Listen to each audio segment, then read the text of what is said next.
Okay, so let's change the thermal paste and some fans on this Leopard Pro of MSC.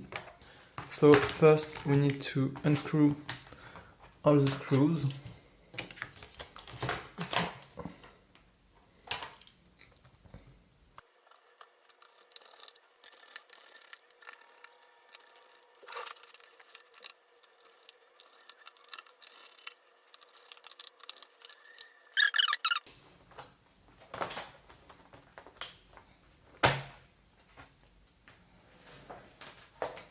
So once you remove the cover in plastic, you should be able to see the whole motherboard.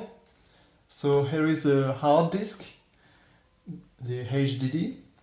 I also replaced the default SSD, the NVMe SSD. I choose one that has a terabyte instead of 256 gigs of RAM, gigs of storage. Here is your RAM. So if you need to upgrade or replace some RAM stick, you can do it right here. You just need to remove it and place the new one. Before doing any of this, do not do like me. First remove the battery. You have a one screw one right here. You just need to unscrew it.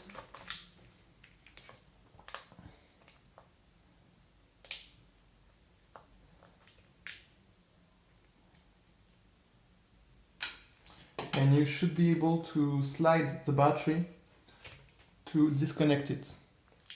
You can replace the battery if you want. I will not do that because I don't need a lot of battery. So I'm going to change the fans because they do a weird noise, and I will also change the thermal paste because the temperatures are really high. So let's get started. You can disconnect fans like this. There is another one right here. Then you can unscrew fans from the motherboard.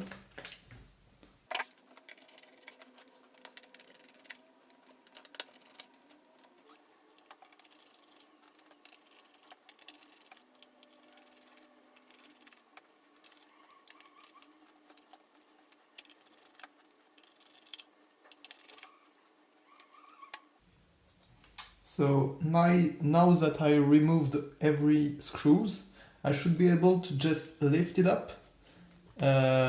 You can encounter some resistance because the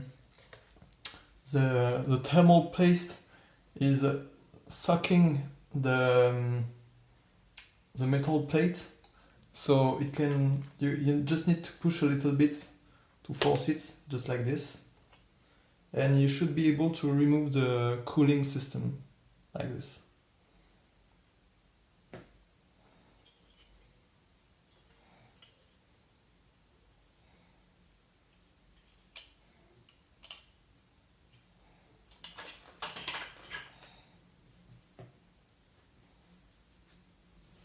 So to clean it out, you just need to use some alcohol. You need to have a higher than 90% alcohol solution, and you can use some cotton to just remove it. It's really easy. I will show you. So here we go. I've got some alcohol.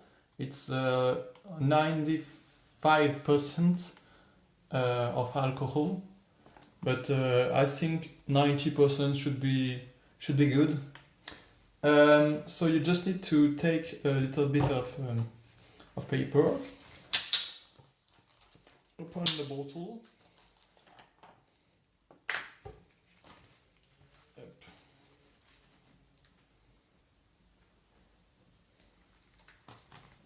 Make it wet, and you should be able to just clean it out.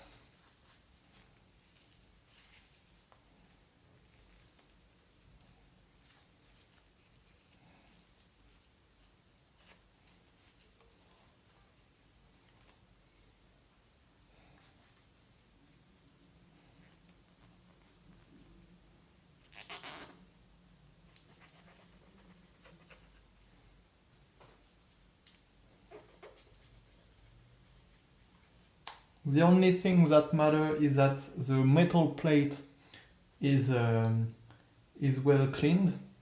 All around the socket it's not really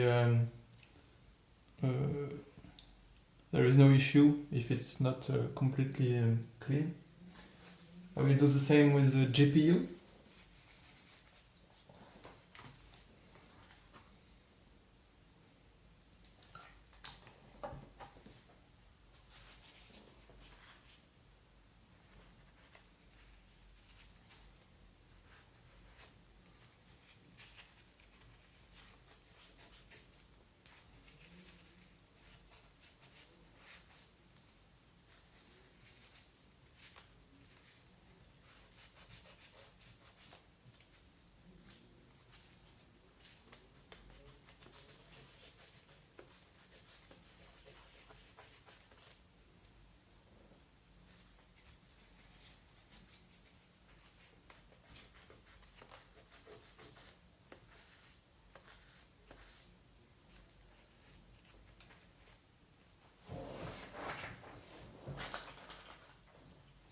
Same on the cooling system, you need to clean it out.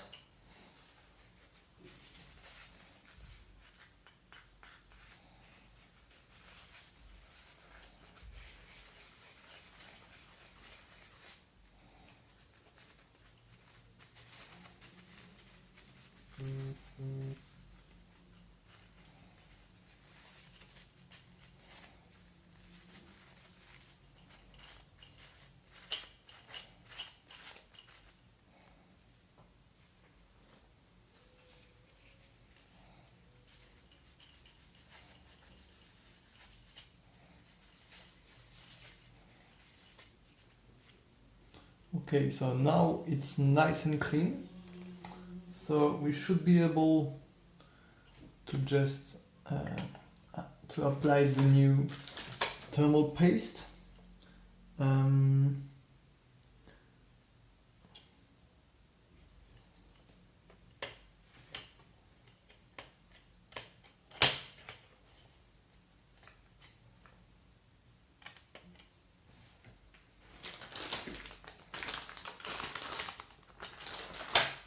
So I've got some V1 of Cooler Master, but you should be able to use almost any real thermal paste. It doesn't really matter, just a few degrees lower. So you just need to open it like this, and you should be able to apply a little dot in the middle. Oh, I put too much. For example, this is way too much. So I need to clean it.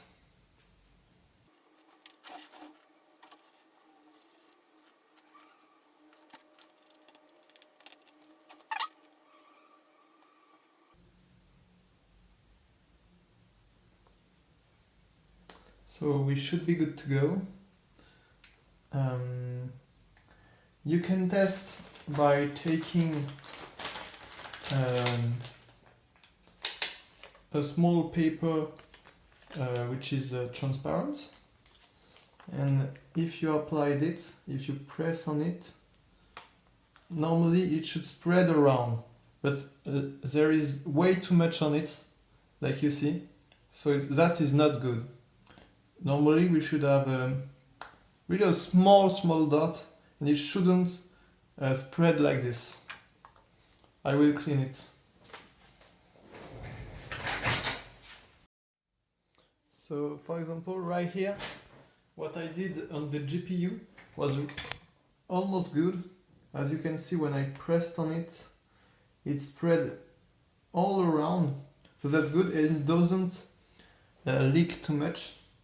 So you just need to make dots a little bit smaller than I did on the GPU, and that will be all good. Yep.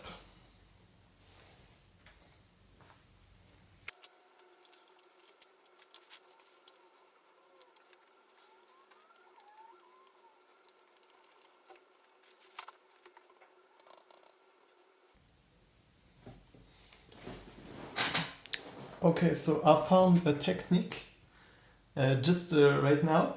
So if you, like me, you have some difficulties and you put way too much, you can just put it on it and tap until you get what you want. Just like that. Nice. Let's place the fans. So this is great. This is with 2. This one 2. Nice.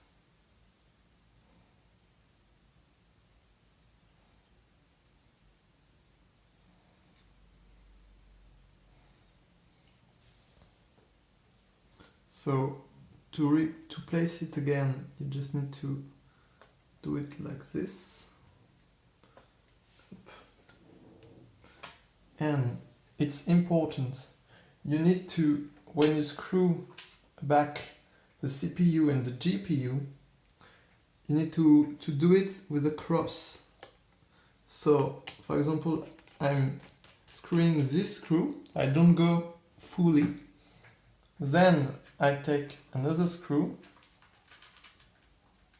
for example this one, and I screw it in the opposite direction. I screw it a little bit, like this. I take a new screw and do it like a cross, like this. It should spread.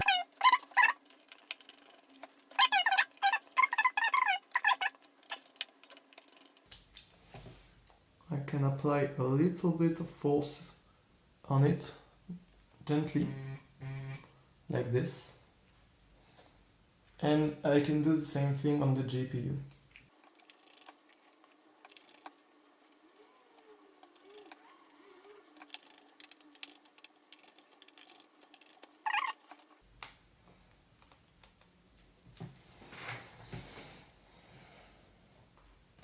Now let's screw down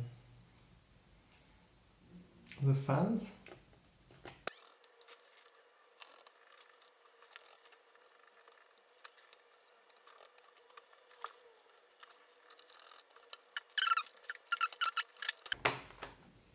Now that it's nice and secure, don't screw back the screws. You first need to check if everything worked like you wanted, because otherwise you will have to reopen it completely. For example, I forgot to plug in the battery.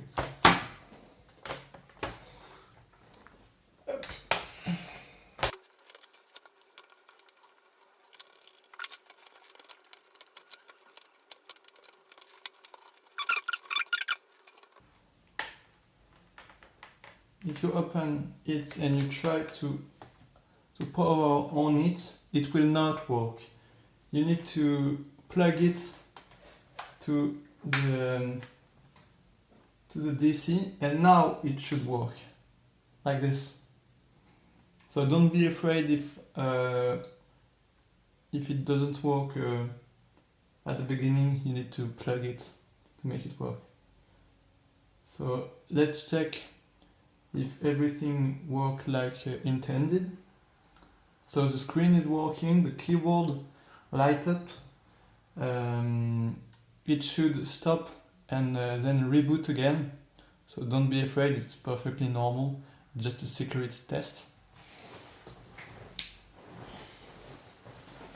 So you just need to wait until it goes to Windows. But if it's keeping power off and power on and rebooting and crashing for almost 1 hour, it means that something is wrong. You need to open it again and check that everything is well plugged in.